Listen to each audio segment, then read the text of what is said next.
दोस्तों welcome to Zoya maths academy. दोस्तों sorry last 2 दिन से कोई भी वीडियो अपलोड नहीं हो पाया, मैं आउट ऑफ स्टेशन था। तो दोस्तों आज हम फिर से M2 का एक नया वीडियो लाए जहां पर हम इंपॉर्टेंट फार्मूले और पॉइंट्स डिस्कस करेंगे, क्योंकि जैसे आपको पता है कि ऑलरेडी अपना M1 का और M2 का सिलेबस हमने कंप्लीट कर लिया और नीचे डिस्क्रिप्शन में पूरे वीडियो के लिंक है दोस्तों, तो वो भी आप पूरे वीडियो अच्छे से जाके देख सकते हैं। ओके और ये वीडियो भी स्किप नहीं करना, क्योंकि M1 का भी हमने ऑलरेडी इंपॉर्टेंट फार्मूले, थियरम्स और पॉइंट्स हमने ऑलरेडी ले चुके हैं। तो दोस्तों अगर आउट ऑफ लेना है अलजेब्रा और ज्योमेट्री में M1 M2 में आउट ऑफ लेना है तो ये दोनों वीडियो आपके लिए बहुत ही इंपॉर्टेंट है। पार्ट 1 आज हम कवर करेंगे, फिर नेक्स्ट वीडियो में हम पार्ट 2 डालेंगे। तो चलिए इंपॉर्टेंट फार्मूले पूरे चैप्टर्स के ऊपर कवर करते हैं। रिवाइज रिड्यूस सिलेबस मैंने ऑलरेडी डिस्कस कर चुका हूँ, क्या सिलेबस है अपना, क्या नहीं है, क्या कट हो गया, तो वो भी पिछले वीडियो में मैं आप देख लीजिए। ऊपर मैं आई बटन में इसका लिंक भी दे दूंगा, तो वो भी आप अच्छे से देख सकते हैं। तो चलिए थोड़ा वीडियो शॉर्ट करने के लिए हमने इंपॉर्टेंट पॉइंट्स सब लिख के रखे, सब डिस्कस करेंगे हम लोग। ओके तो चलिए शुरू करते हैं आज का हमारा नया वीडियो। पहली बार इस चैनल पे आया तो एज यूजुअल सब्सक्राइब कर देना यार, और जिन्होंने सब्सक्राइब किया उनका बहुत बहुत शुक्रिया, धन्यवाद। चलिए शुरू करते हैं। फर्स्ट पॉइंट सिमिलैरिटी से a theorem है, if a line is parallel to one side of a triangle intersect the other two side in two distinct point, then the line divides the those sides in the same proportion। यानी कि जब भी दो sides एक दूसरे को divide करते हैं एक डिस्टिंक्ट पॉइंट से, तो वो डिवाइड क्या हो जाता है, सेम प्रोपोर्शन में हो जाता है। तो हम कैसे लिखेंगे इसको, therefore by BPT theorem, by BPT theorem. तो बीपीटी थ्योरम बहुत इजी है दोस्तों, ये A M upon M B हो जाएगा। तो आप लिखेंगे यहाँ पर A M upon M B is equal to, वो साइड पे जाएंगे A N upon N C, A N upon N C. तो इस तरह से हम इसको करेंगे। तो चलिए अब नेक्स्ट पे जाते हैं हम लोग। The corresponding sides are in proportion and the corresponding angles are congruent, then the given triangles are called similar triangle. दोस्तों जो अपना 3 पैरेलल लाइंस वाला था जो थियरम, वो कट हो गया, बाइसेक्टर भी कट हो गया। ओके तो पूरे वीडियो मैंने अच्छे से बना चुका। अब डायरेक्टली हम सिमिलर ट्राइंगल पे जाएंगे। तो आप देखेंगे यहाँ पर एंगल ए एंगल पी के साथ में करस्पॉन्डिंग है, तो ये सिमिलर है। एंगल बी एंगल क्यू के साथ में करस्पॉन्डिंग है, तो ये सिमिलर है। और एंगल सी एंगल आर के साथ में करस्पॉन्डिंग है, तो ये सिमिलर है। ओके तो हम लिखेंगे कैसे इसको, चलिए लिखेंगे हम लोग इसको, angle A is congruent to angle P, okay comma angle B is congruent to angle Q and similarly angle C is congruent to angle R। मैं इक्वल लिख रहा हूँ लेकिन एक्चुअली कॉन्ग्रुएंट है। अब इनके करस्पॉन्डिंग साइड क्या होंगे, ए बी पी क्यू के साथ में करस्पॉन्डिंग इक्वल है, बी सी क्यू आर के साथ में, और यहाँ पर जो ये ए सी है ये पी आर के साथ में। ओके तो हम लिखेंगे कैसा इसको यहाँ पर, so A B upon P Q is equal to B C upon Q R is equal to A C upon P R. तो सी एस एस टी भी लिख सकते हैं आप इसको दोस्तों, corresponding sides of similar triangle. देखिए कितना सिंपल था, इजी पॉइंट था एकदम। ओके तो आप भी इसका स्क्रीनशॉट लेके अच्छे से नोट्स बनाओ और रिवाइज करने के लिए बहुत अच्छा होगा, इजीली आप आउट ऑफ स्कोर कर सकते हैं। चलिए test of similarity of triangle, if the corresponding angles are congruent then the two triangles are similar. तो आप देख रहे हैं दोस्तों यहाँ पर ये जो 2 एंगल्स है ये आपके सिमिलर रहेंगे। ओके इसी तरह से यहाँ पर ये एंगल बी एंगल क्यू के साथ में सिमिलर रहेगा, और इसी तरह से एंगल सी ये थर्ड एंगल है एंगल आर के साथ में ये सिमिलर होगा। ठीक है तो हम इसको लिखेंगे कैसा दोस्तों, सेम कॉन्ग्रुएंट साइड ऐसे लिखेंगे। अब हम angle A is congruent to angle P, okay इसी तरह से angle B is congruent to, corresponding क्या है इसका क्यू है, और इसी तरह से angle C is congruent to angle R. तो हम ऐसा लिखेंगे। अब ये जो दोनों ट्राइंगल है ये सिमिलर हो जाएंगे, तो triangle A B C is similar to triangle P Q R. Okay और ये कौन सा टेस्ट बता रहा है, 3 एंगल इक्वल है, तो हम यहाँ पर लिखेंगे angle by angle A test. ठीक है ना, तो इस तरह से ये तीनों पॉइंट हमने कवर करे। चलिए फर्स्ट बीट हो गया इसका, सेकंड बीट साइड एंगल साइड टेस्ट, ऐसे टेस्ट यानी कि side angle side test. Okay if two sides and angles between these sides are congruent then the two triangles are similar. यानी कि 2 साइड्स और एक एंगल अगर इक्वल होगा तो वो ट्राइंगल को हम लोग साइड एंगल साइड टेस्ट बोलते हैं। तो यहाँ पर 2 ट्राइंगल है, तो मैं यहाँ पर लिखूंगा in triangle A B C and triangle P Q R इस तरह से लिखेंगे हम लोग इसको। ओके, तो चलिए A B upon P Q, अगर यहाँ पर मैं आपको वैल्यू दे दूँ समझाने के लिए तो मैं यहाँ पर लिख दूंगा 6 और यहाँ पर लिख दूंगा 3। चलिए यहाँ पर बी सी 4 लिख लेते हैं, क्यू आर को 2 लिख देंगे। और इसी तरह से ये जो एंगल है आपका, ये आपका एक एंगल इक्वल रहेगा इसके अंदर। ठीक है, तो अगर मैं इसे लिखूंगा in triangle A B C and P Q R, A B upon P Q, तो आप लिखेंगे A B upon P Q. Okay, value put कर लेते हैं 6 अपॉन 3, तो ये 3 1 ज़ा 3, 3 2 ज़ा 6, ये हो जाएगा 2 अपॉन 1। ओके, इसी तरह से B C upon Q R, तो हम यहाँ पर लिखेंगे B C upon Q R explanation के लिए, तो 4 अपॉन 2, ये भी 2 1 ज़ा 2, 2 2 ज़ा 4, तो ये भी 2 अपॉन 1 आ गया। ओके, और एक एंगल भी हमारे पास में यहाँ पर इक्वल है, तो हम यहाँ पर लिख लेंगे angle B is congruent to angle Q. Okay, यानी कि दो साइड्स और एक एंगल इक्वल हो गया, तो ये जो दोनों ट्राइंगल है, ट्राइंगल ए बी सी, ये सिमिलर हो जाएगा triangle P Q are.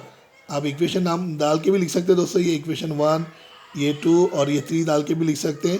So from 1 2 and 3 triangle A B C और पी क्यू आर कैसे इक्वल हो गया, ये by side angle side test से। देखिए कितना सिंपल है। ओके, चलिए थर्ड बिट पे जाते हैं हम लोग, साइड साइड साइड टेस्ट। तो यहाँ पर भी इसी तरह से if 3 sides of a triangle are proportional to the 3 corresponding sides of the other triangle then the triangles are similar. अब तीनों साइड्स यहाँ पर इक्वल होना चाहिए, तो अगर हम वैल्यू पुट करेंगे तो हम कोई भी वैल्यू पुट करके इसको इक्वल बता सकते हैं। सपोज यहाँ पर मैं लिख देता हूँ, चलो 2 4, यहाँ पर मैं 5 लिख देता हूँ, यहाँ पर लिख देंगे 1 2 और 5 है यहाँ पर, तो मैं यहाँ पर इसका हाफ ले लेता हूँ 2.5। ओके, तो चलिए अब यहाँ पर भी मैं अगर एक्सप्लेन करूँगा सेम ऊपर के जैसा, in triangle A B C and triangle P Q R, अब एक एक करके मैं तीनों साइड को इक्वल बताऊंगा। तो मैं यहाँ पर लिखूंगा ए बी करस्पॉन्डिंग किसके साथ में, पी क्यू के साथ में, तो ये लिखेंगे 2 अपॉन 1, ये हो जाएंगे आपकी इक्वेशन नंबर 1। इसी तरह से अब मैं ले लूँगा B C upon Q R, तो बी सी 5 है, 5 अपॉन 2.5, तो ये भी 2 अपॉन 1 हो जाएगा इक्वेशन नंबर 2। यहाँ पर एक डेसिमल है दोस्तों, डेसिमल निकाल के ऊपर 0 दे देंगे, 25 1 25, 25 2 50, तो ये भी 2 अपॉन 1 आ जाएगा। ठीक है ना, समझ में आ रहा है अच्छे से। चलिए एक और ले लेते हैं, ए सी अपॉन पी आर, तो ये भी 4 अपॉन 2 है, तो ये भी कट हो जाएगा, 4 1 ज़ा 4, 2 2 ज़ा 4। ओके, सो ये भी 2 अपॉन 1, इसको भी दे देंगे हम equation number 3। So from 1 2 and 3 therefore triangle A B C is similar to triangle P Q R. अब यहाँ पर रीजन कैसे आएगा, तीनों साइड इक्वल आ गई, तो यहाँ पर हम लोग लिखेंगे by S S S test. देखिए कितना सिंपल है। इसी तरह से आप भी इंपॉर्टेंट पॉइंट्स के नोट्स बनाएंगे अच्छे से, बहुत ही हैंडी होगा एग्जाम के टाइम पे। इसके अलावा और कहीं से भी क्वेश्चन नहीं आएंगे दोस्तों, तो ये इंपॉर्टेंट पॉइंट जो 20-25 पॉइंट में लिखाऊंगा आपको, इसको अच्छे से आपको परफेक्ट करना है। ठीक है, तो चलिए नेक्स्ट हम लोग 6 पॉइंट पे जाते हैं। अभी यहाँ पर 6 पॉइंट में क्या दिया हुआ है, when two triangles are similar the ratio of areas of those triangles is equal to the ratio of the squares of the corresponding side। यानी कि अब करस्पॉन्डिंग साइड्स के ऊपर क्या आ जाएंगे, स्क्वायर आ जाएंगे, क्योंकि वो bye theorem on areas of similar triangle की बात हो रही है यहाँ पर। ओके, तो हम यहाँ पर 2 ट्राइंगल है, तो हम यहाँ पर इस तरह से लिख सकते हैं, ट्राइंगल एरिया ऑफ ट्राइंगल, ऐसा लिखता हूँ मैं, चलो area of triangle A B C upon में area of triangle P Q R. ठीक है, अब चलिए इनके करस्पॉन्डिंग साइड ले लेते हैं, ए बी पी क्यू ले लेता हूँ मैं यहाँ पर, A B upon P Q is equal to, चलिए यहाँ से ले लेता हूँ B C upon Q R, B C upon Q R is equal to A C upon P R. अब हमको क्या करना है, यहाँ पर सबके ऊपर क्या लगा देना है, स्क्वायर लगा देना है, क्योंकि थियरम ही बोल रहा है जब भी 2 ट्राइंगल सिमिलर होंगे तो उनके एरियाज क्या हो जाएंगे, स्क्वायर्स हो जाएंगे ऑफ द करस्पॉन्डिंग साइड, तो आपको स्क्वायर लगा देना। ओके, इंपॉर्टेंट है, 2 मार्क्स से क्वेश्चन आते हैं दोस्तों इसके ऊपर। चलिए आगे बढ़ते हैं हम लोग नेक्स्ट में, बहुत सिंपल है ये भी, Pythagoras theorem, in a right angle triangle the square of the hypotenuse is equal to the sum of the squares of the remaining 2 side. तो हम कैसे लिखेंगे, in triangle A B C angle B 90 degree है और ए सी इसका hypotenuse है, सो Pythagoras theorem से A C का square is equal to side 1 square plus side 2 square. तो हम ऐसे लिख लेंगे, तो चलो कैसे एक्सप्लेन करेंगे, in triangle A B C angle B is equal to 90 degree. Okay, और क्या है, A C is the hypotenuse. चलो लिख लेंगे हम लोग यहाँ पर, ये ए सी हाइपोटेनियस है। Okay, this side 1 side 2, A C is hypotenuse.